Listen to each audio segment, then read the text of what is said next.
Galaxy Stories, where every tale takes you to the farthest corners of imagination and beyond. Step into a boundless universe where each story unfolds like a new star, waiting to ignite your curiosity and wonder. From ancient mysteries to futuristic adventures, our stories will transport you to realms you've never dreamed of. So relax, let your mind wander, and join us on an unforgettable journey among the stars, where the cosmos itself becomes your canvas. If you like the channel, please subscribe, like, and share. Your subscription is my biggest motivation to bring you through every galaxy story. Nestled within the embrace of the Himalayan mountains, the Parabo Observatory stood in solemn silence. This modern structure, meticulously constructed from glass, steel, and mountain stone, served as the frontier outpost for humanity's exploration of the cosmos. Its domed roof reflected the moonlight, resembling a colossal pearl embedded amidst the towering peaks. Tonight, the night sky was exceptionally clear. The Milky Way stretched across the heavens like a flowing silk ribbon, with countless stars shimmering against the velvet expanse of the night, whispering secrets from the depths of the universe. The cold mountain winds howled through the valleys, carrying with them the piercing chill of the plateau and a faint fragrance of wildflowers. At his familiar workstation in the observatory's control room, Aether Chen sat attentively. 2 decades of astronomical research had accustomed him to the solitude of night shifts. The coffee on his desk had long gone cold, its condensation forming glistening droplets on the cup's surface under the dim glow of the monitor. His eyes remained fixed on the incoming data streams, whispers from deep space. The ambient hum of the temperature control system, interwoven with the electronic beeps of precision instruments, formed a symphony of technology. The rhythmic ticking of the clock on the wall measured the passage of time, while the stars outside spoke of eternity. Suddenly, the waveforms on the monitor fluctuated violently, followed by a sequence of rhythmic signals. Aether sat upright, his eyes widening behind his glasses. "This pattern," he murmured, his fingers swiftly dancing across the keyboard, the crisp sound of keystrokes resonating through the quiet room. The screen refreshed at an astonishing speed, revealing unprecedented levels of structured data. This was neither a natural phenomenon nor any known human-made signal. Aether felt cold sweat bead on his forehead. His heartbeat accelerated. He had a strong premonition that he was on the verge of a monumental discovery. He swiftly pulled up historical data for comparison, confirming that this signal had never been recorded before. "Professor Lee, you need to see this." His voice, transmitted through the observatory's communication system, reverberated through the midnight silence. There was a slight tremor in his tone, a mix of excitement and unease. Within minutes, all on-duty scientists had gathered in the control room, their expressions filled with astonishment. The once orderly workstations were now crowded with people. The blue glow of the monitors illuminated their faces, revealing anticipation and curiosity. Some hurriedly adjusted their glasses, while others clutched freshly brewed coffee, its aroma lingering in the air. This signal, Senior Professor Lee adjusted his glasses, the reflection of the screen flickering across his lenses. His deeply wrinkled face, etched by years of research, now bore a rare expression of excitement. It seems as though it's trying to communicate with us. Professor Lee gestured in the air, attempting to outline the characteristics of the signal. His decades of expertise told him that this discovery could fundamentally alter humanity's understanding of the universe. A heavy yet exhilarating silence filled the room. Everyone present understood they might be witnessing a historic moment. For the next 3 days, the entire observatory was consumed by an atmosphere of restless energy. Scientists worked in rotating shifts, supercomputers ran non-stop, and the coffee machine never ceased its operations. Finally, the team uncovered the shocking truth. Hidden within the signal was a precise set of interstellar coordinates, pointing to an unknown region on the far side of the moon. What stunned them even further was the mathematical language embedded within the data sequences. Though it bore some resemblance to binary code, its complexity far exceeded any known human encryption system. Each data packet carried precise timestamps, layered with intricate levels of information, like a meticulously crafted Russian nesting doll, revealing one layer after another. The entire team stood in silent awe. They had come to a staggering realization. This might be humanity's first direct encounter with an extraterrestrial civilization. A month later, the spacecraft Explorer 1 slowly descended onto the far side of the moon. This advanced spacecraft, worth billions of dollars, epitomized the highest achievements of human space exploration. Its outer shell was made from the latest composite materials, capable of withstanding extreme temperature variations and cosmic radiation. The interior was equipped with the most advanced life support systems and research equipment, including specially added archaeological survey instruments. Aether stood in front of the hatch, watching Earth gradually disappear from view through reinforced glass, his heartbeat quickening. As the scientific leader of this exploratory mission, he bore a heavy responsibility. He led an elite team, archaeologist Sarah Wang, a woman of East Asian descent with significant breakthroughs in the study of Mayan civilization. Engineer Jackson, the youngest systems engineer at NASA, and quantum physicist David, a senior scientist who had once participated in the European Organization for Nuclear Research. Each was a leading expert in their respective field, but in this moment, they all felt like novices on their first mission, for no one knew what awaited them. The gravitational data here is somewhat abnormal. David frowned as he stared at the dashboard, his fingertips swiftly gliding across the holographic display to bring up more detailed data. Look at these readings.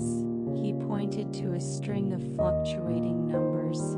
There shouldn't be such gravitational fluctuations on the far side of the moon. It's almost like some kind of artificial gravity field. His words deepened the tension in the cabin. Through the spacecraft's observation windows, they could see the desolate lunar surface.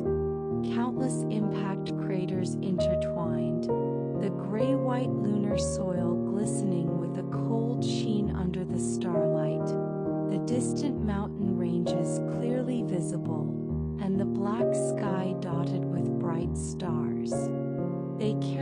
redeployed the survey equipment.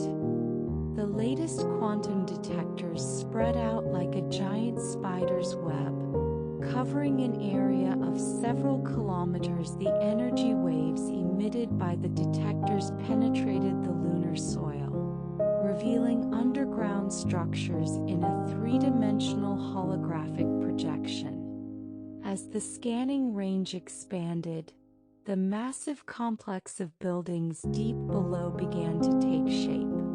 The intricate architecture resembled an underground city, made up of countless interconnected passages and rooms, blending elements of ancient temples with futuristic technological features. "My God," Sarah gasped, her voice slightly distorted through the communication system of her spacesuit. "The scale. It's at least the size of 3 football fields." Her fingers moved rapidly across the tablet, recording every detail. The holographic projection revealed a layered architectural structure, like a three-dimensional piece of art. The geometric features of the buildings exhibited perfect symmetry. Every corner was a precise 90 degrees, and every curve followed the golden ratio, showcasing a breathtaking mathematical beauty. This precision far exceeded that of the ancient Egyptian pyramids and even surpassed modern architectural standards. As they cautiously entered the underground complex, the sight before them took everyone's breath away. Tall metallic columns stood in neat rows, each over 10 stories high, with spiral energy conduits embedded in their surfaces, emitting a faint blue glow.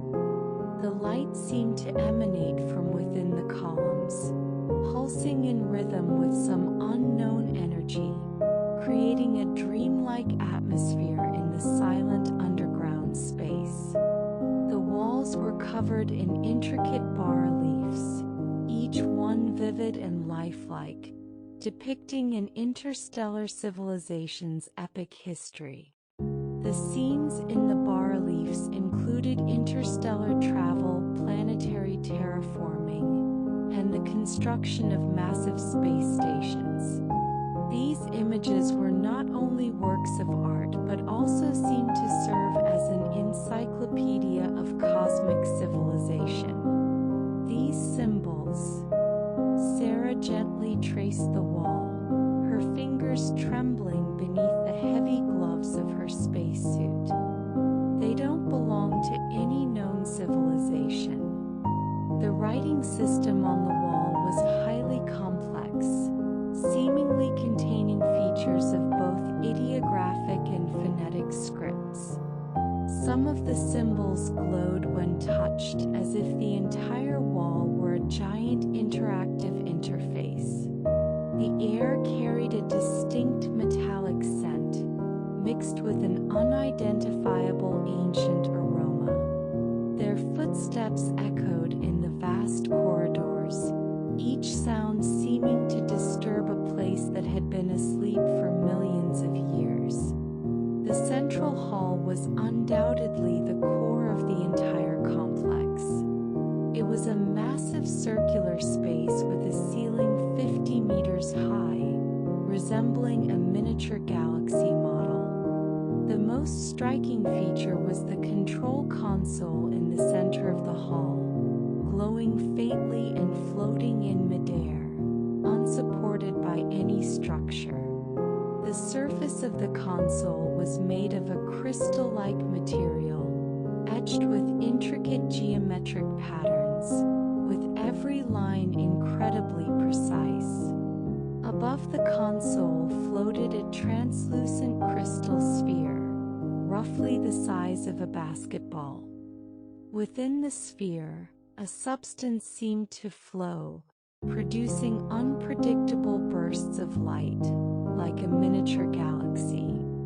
As Aether approached, the crystal sphere suddenly erupted in dazzling brilliance, filling the entire dome above the hall transformed into a perfect projection of the starry sky, displaying the movement trajectories of countless galaxies. This was not just an ordinary holographic projection, but a more advanced technology that allowed the observer to experience the sensation of truly being in space. The team members were astonished to discover they could see the details of planetary surfaces and even feel the pulsation of the stars. The images flooded into each person's consciousness like a tidal wave. A civilization spanning across the galaxy, its technology far surpassing humanity's imagination. These images were not just visual. They also contained emotions and memories, seemingly imprinted directly into the observer's minds. They saw massive interstellar arcs traveling between star systems, entire planets transformed into habitable spaces, and energy networks covering entire galaxies. This civilization had mastered the ability to manipulate star systems, utilizing quantum entanglement technology to establish an instantaneous communication network across light years, creating artificial intelligence and consciousness transfer technology. However, the images also revealed the civilization's arrogance and the cost it incurred. Excessive energy exploitation led to catastrophic consequences. Stars in the galaxy began to age rapidly, planetary orbits became unstable, and the entire civilization faced the threat of extinction. The last survivors, in their desperation, chose the solar system as their sanctuary, building this ruin on the far side of the moon as both a refuge and a warning to future civilizations. As the team remained immersed in shock, a deep rumble shattered the silence. The sound came from deep within the structure, like the sigh of some ancient machine awakening. The ground began to tremble and fine lunar dust drifted down from the ceiling. The symbols on the walls flickered erratically, the once stable blue glow now growing chaotic. The entire space was filled with an indescribable energy fluctuation, and all the instruments emitted sharp warning alarms. The energy core is going out of control. David stared at his quantum field meter, his face pale. The quantum field here is collapsing. Some kind of energy we've never seen before is breaking through its restraints. The readings on his instruments were jumping wildly, exceeding the maximum scale. Visible energy ripples began to appear in the air, like ripples on water, but with a disturbing purple glow. Urgent warnings flashed on the control console, and ancient text scrolled at an incredible speed. After a quick decryption, the message filled the team with dread. System at critical levels, chain reaction imminent, evacuation countdown initiated.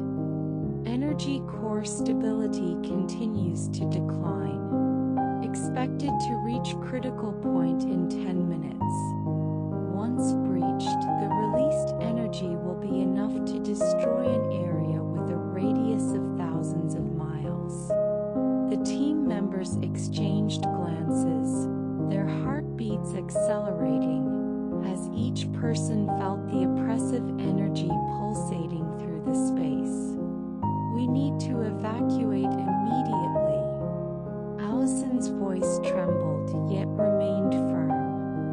She quickly searched her tablet, hoping to find a way to shut down the core. No. Jackson suddenly blocked her, a flicker of hesitation in his eyes. If we leave now, the explosion of this core will destroy everything, even disrupt the energy balance of Earth. We must try to stabilize it. Are you crazy? Allison shot him an angry, shocked look, her face written with disbelief and fury. We have no idea how to do that. Maybe it knows, David whispered, his gaze fixed on the flashing symbols. These texts are warnings left by some kind of intelligent system, perhaps also a guide. If we can understand its logic, we might find a way to control the core. Time slipped by in the tense atmosphere, each second feeling incredibly precious. Just then, a blurred image suddenly appeared in the central projection of the control console, resembling a virtual intelligence from an ancient civilization. Outsiders, your arrival has triggered the activation sequence.